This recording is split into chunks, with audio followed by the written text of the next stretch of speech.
Bonjour à tous, j'espère que vous allez bien. Oui, je sais, j'ai mis un petit peu de temps à revenir, mais bon, j'ai repris le travail, le confinement est terminé, et du coup, on a un peu moins de temps pour la 104. Aujourd'hui, au programme de la vidéo, on va finir le moteur de cette 104, enfin. Donc du coup, j'attaque leur montage de la culasse, la distribution, l'embrayage, et le réglage des cache-culbuteurs. À la fin de la vidéo aussi, je ferai un petit point. Dans les commentaires, j'ai eu des choses qui sont remontées intéressantes, il y a des points que j'ai oublié de préciser aussi, qu'on m'a fait remarquer, qui étaient relativement intéressants. Donc du coup, à la fin de la vidéo, je ferai un petit débrief des astuces et des trucs que j'ai oublié de dire dans la vidéo précédente. Sur ce, je pose la caméra, je te montre les images et je te souhaite un bon visionnage. Et si ça te plaît, n'hésite pas à t'abonner. Allez, bonne vidéo.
J'ai fini de monter mes 8 soupapes sur la culasse, on peut la voir derrière moi, mais là je m'arrête ici, je remonte pas la bracam et le superflu. Car comme je vous l'ai dit, j'ai gardé mes soupapes d'origine, j'ai fait un très gros nettoyage et un très bon rodage, mais par sécurité je vais faire un test d'étanchéité, donc là je vais retourner ma culasse, je vais mettre de l'eau, et je vous retrouve demain matin pour voir si je y a encore, et si mon rodage était bon.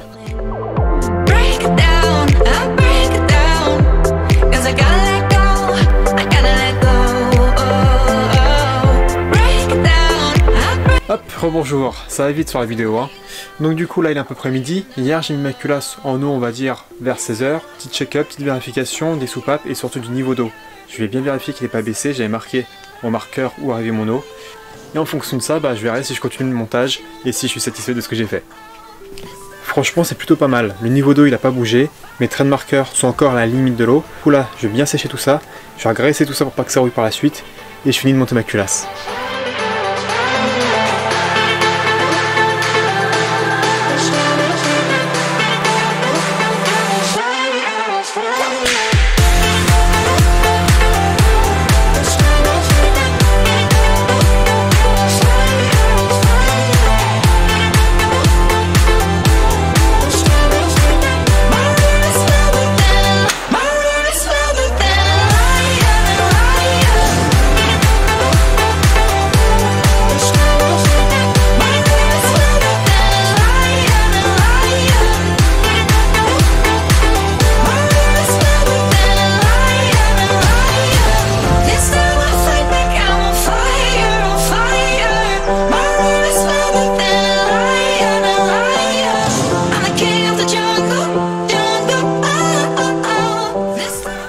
Bon, là je vais attaquer le remontage de la culasse. Bien sûr, avant de la nettoyer, je vais repasser un coup dessus, même si j'ai déjà fait, pour enlever toutes les impuretés. Pour ma chemise, je pense qu'il y avait un petit grain de sable, une petite impureté, c'est pour ça qu'elle fuyait. Donc là, je vais éviter de faire ça avec un jaune de culasse, ce sera mieux. Donc, on repart pour le nettoyage. On va dire qu'on aime ça. Bon, avant de culasser, bien sûr, je vais enlever mes blocs cylindres, mes blocs chemise. Par contre là, ne faites surtout pas bouger au piston, sinon c'est mort, faut tout recommencer.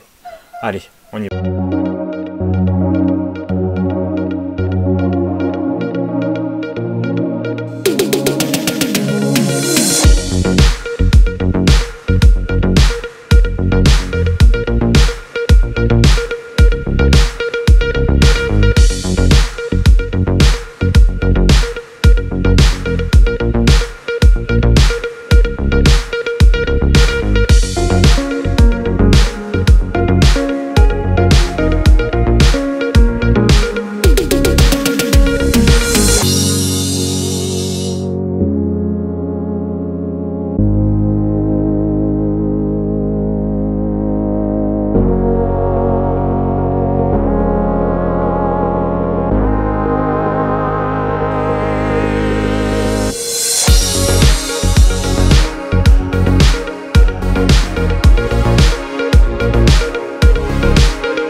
la culasse, il y a un pré-serrage à faire sur toutes les vis bien sûr à 4 décanewtons. Puis après le serrage final, il a à faire à 6 décanewtons sur les moteurs XW3, toujours pareil.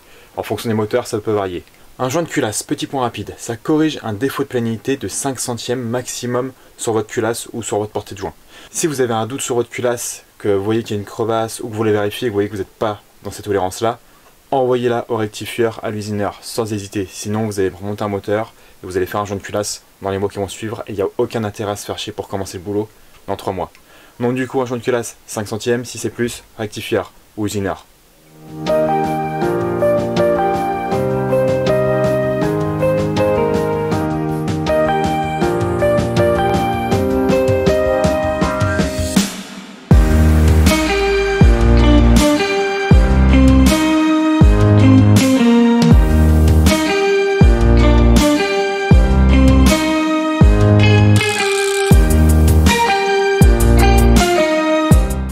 Bon, maintenant on attaque le calage de la distribution.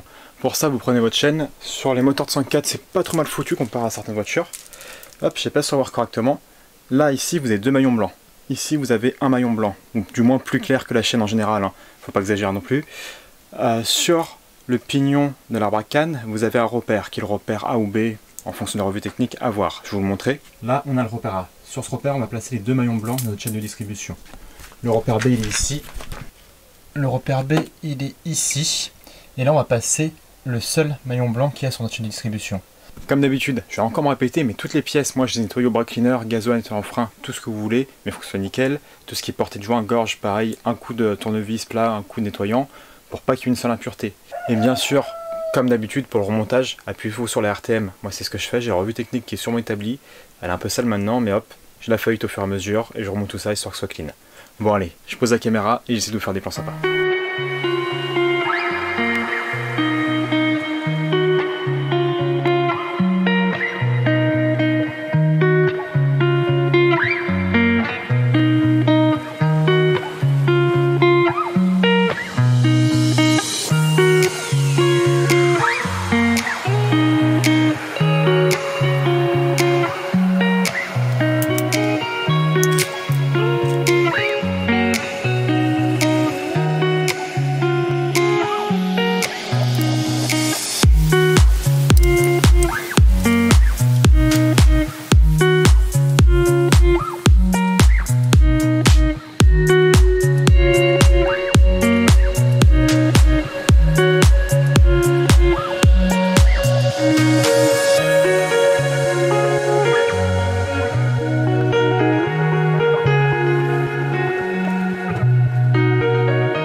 Ça y est, mon moteur est presque terminé. Il me reste juste à faire le réglage au culbuteur ou au jus de soupape.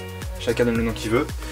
Du coup, première chose, j'ai noyé mes vis de réglage de dégrippant et je les fais tourner librement pour vraiment qu'elles tournent librement et qu'elles ne soient pas grippées en fait, pour faire un réglage précis. Ensuite, pour les moteurs XW3, donc de 104, Samba, etc., on commence à connaître, la tolérance constructeur en admission est de 0,10 mm et en échappement, c'est 0,25 mm. Pour mesurer ces cotes-là, on prend un jeu de cale, donc un jeu de cale classique, et on vient la mettre entre la tête de la soupape et la vis de votre réglage. Je vous montrerai après, je vous ferai un petit zoom. Vous venez insérer la cale et en fait, il faut qu'il y ait quand vous mettez votre cale, il ne faut pas forcer bien sûr, il ne faut pas que ça rentre facilement, il faut que ça rentre gras, on dit. Donc en fait, il faut que ça force légèrement, il faut vraiment que la matière soit en contact avec les deux parties et qu'on sente l'acier frotter et qu'on sente cette résistance-là. Et surtout, vérifiez bien que votre rabat à cam soit en bonne position.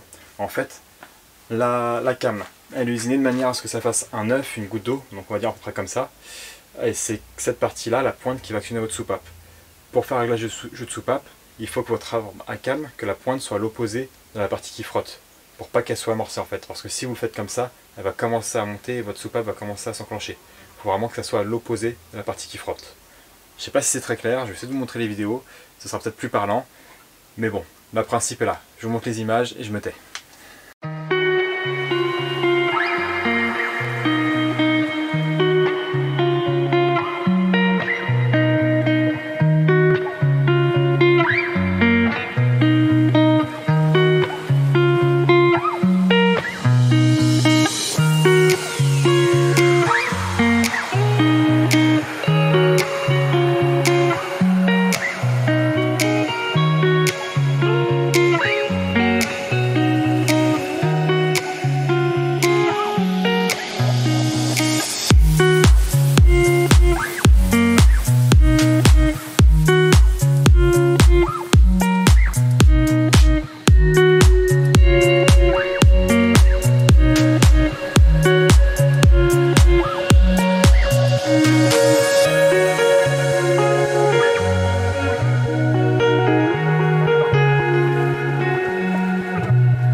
Bon, ça y est, mon XW3 est enfin terminé.